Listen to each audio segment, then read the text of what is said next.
So the most important thing therefore is the control of intelligence.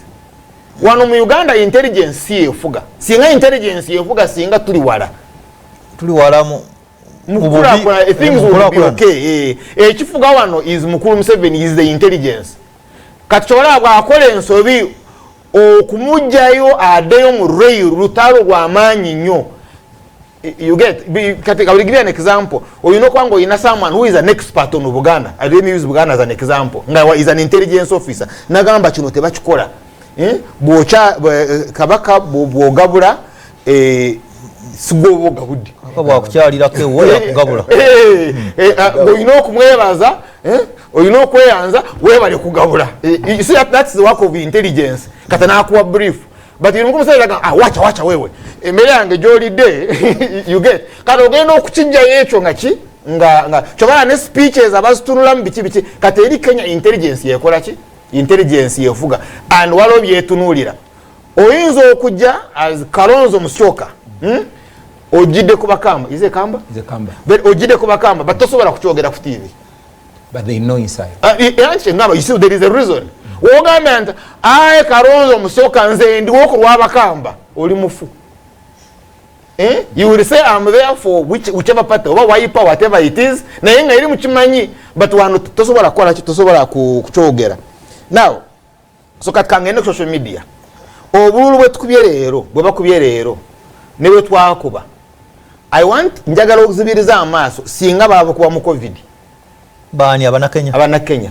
Because badoyogera ku rallies. Singa babakuba mu COVID. Uhuru yali agenda kubakkiriza bakubebe no open rallies nga uzibadde leero. They wouldn't. Definitely they wouldn't.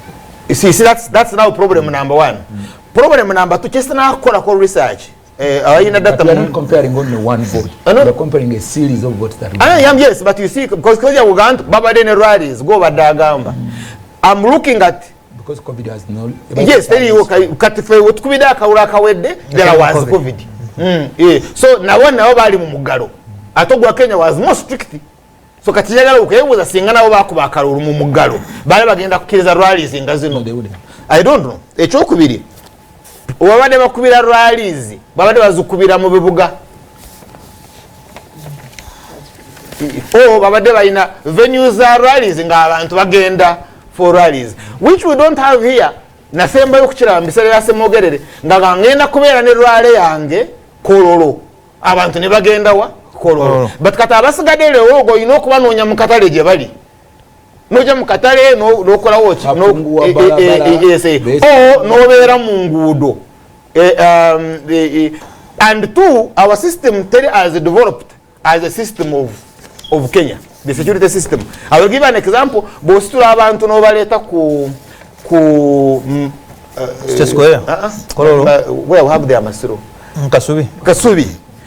Nga wina crowd population nene katuga abantu 15 no bakiriza bafulume nga bafulumira mu trading center, chances are high they may root. Ngogenda kuba disperse yango ina wemirambo. Yes, but the Kenyan system again is different because their police system is too rough. Gendo bozaba kozechi abajimanyi. Now social media bajigala wano. But nyagala ogoberere obuwengereje bwali butambula. Bali ba campaigning ra issues or it was hate. Mwe abachiga mujja kutulaba. Mwe abadyokoro mujja kutulaba. Mwe you really see aba dominating social media, bali ba dominating on the principle of what? On the principle of hate. Ngoyaga batanise okutemba. Mumulinze echi. You get that kind of thing. So do you allow katuma ankja atene joina? Lero joina kati. Would you allow population ngayo hate speech? Singa this time round omukerenjiri natuwangula mugene mbatemi. If you saw that nga chekikuru mu WhatsApp groups mujechi, would you allow it? No, couldn't. I really don't know. So kat Kenya ekirunyisha that the population eri ku level ndala. Why? Because bafa nnyo, which we have not had here.